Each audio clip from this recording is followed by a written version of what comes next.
All right. So it looks like Adidas is prepping for a major release. So for today, I kind of want to talk about the current state of the brand and why this collaboration and release is so big for the company and why it works so well. So what's going on, everybody? It's JA. Salute to you for tuning in. Make sure you guys tap in on the like button. So Adidas is prepping for a major brand collaboration. And I feel like with these brand collabs, like the whole point of it is to kind of bring brand awareness. So you have two different entities coming together, and what you do is you bring kind of two different audiences together. So whether the collaboration is two major fashion houses, like let's say the Supreme Louis Vuitton collab, or whether it's a collab between a sports brand and a musician like the Adidas Yeezy collab, the whole thing is you're bringing kind of two different audiences, infusing them together, and hopefully you bring enough brand awareness that the dollars can trickle down into other products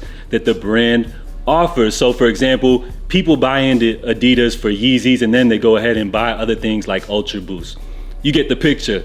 It's that simple. So with these collaborations, you do also expect them to be released in limited quantities because of course everybody loves something they can't get, and when these brands drop these limited releases, it gets the people talking. So you guys know exactly what I'm talking about. So it looks like for Coachella, Adidas and Bad Bunny are preparing for a major release. So we have the second colorway of the Adidas Bad Bunny Campus. This is the olive colorway.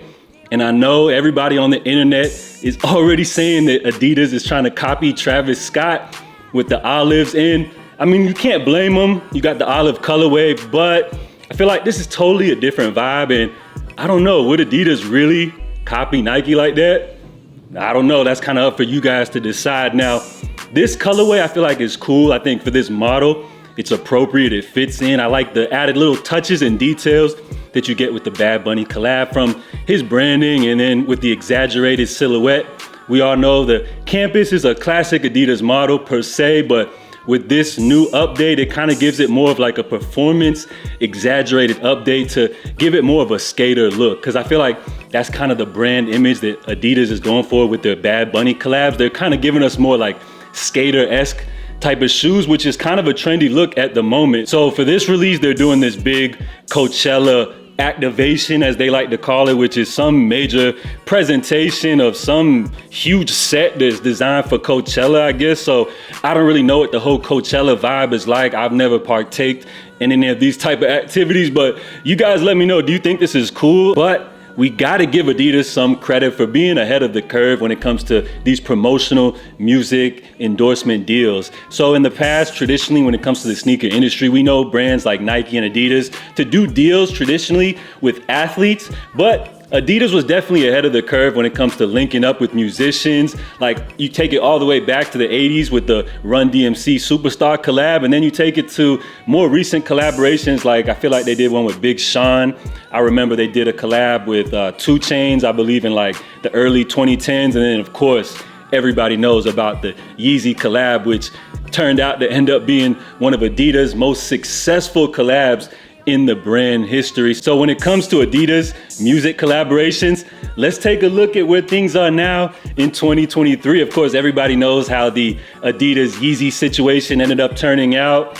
We have discussed the whole Beyonce situation where the Ivy Park line, I feel like Adidas had big expectations for that, so high that they could never really live up to it. And we see how that whole brand partnership ended up. And that leaves us here with the Bad Bunny collaboration, which I feel like the collaboration between Adidas and Bad Bunny has been successful so far. I mean, they've definitely dropped a lot of different silhouettes, some that are less popular than others, but I feel like this collaboration works because bringing these two entities together, Bad Bunny and Adidas, works due to the fact that I feel like Bad Bunny's whole look and appeal is definitely tied into like his fashion sense. So he's definitely an artist that has a unique and different style, I guess you could say, than most artists. So I feel like this collaboration, because of that, works. In 2023, the audience is like getting smarter. So you can't just throw a name with a collab and just expect it to work. So like the Beyonce, she's not really known for like her style, which I feel like is why the collab doesn't work as well. Or if you take things onto the Nike side, look at the Drake and Nike collab. I feel like that collab hasn't been as successful because people don't really look at Drake for like his style, so it doesn't work as well, which I feel like is why this whole Bad Bunny and Adidas collab works that much better. Now, when you look at the overall different models that they've dropped so far with the collaboration, they've had some hits and some misses. I feel like they tried to do the CL response.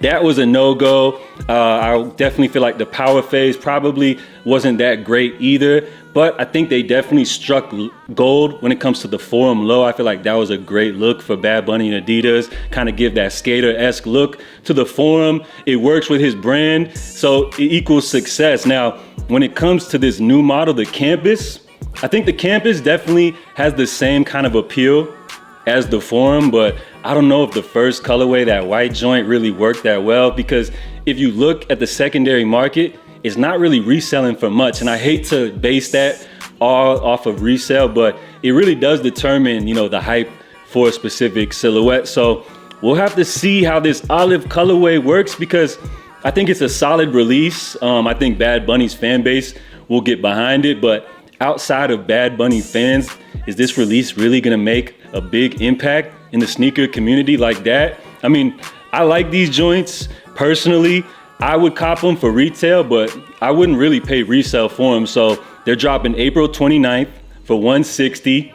Adidas is banking on this release right now. I mean, they got Jerry Lorenzo coming up with something soon, but they're really looking for something to kind of bring some hype towards the brand after the whole Yeezy situation, because basically in the sneaker community, I feel like right now, Adidas has a bad rep. Although they are a timeless and classic brand, when it comes to like that sneaker audience, that real sneaker culture, I feel like we kind of have a bad taste in our mouth. But let's see how this drop goes. Again, April 29th, $160. Let me know what you guys think about these joints down below.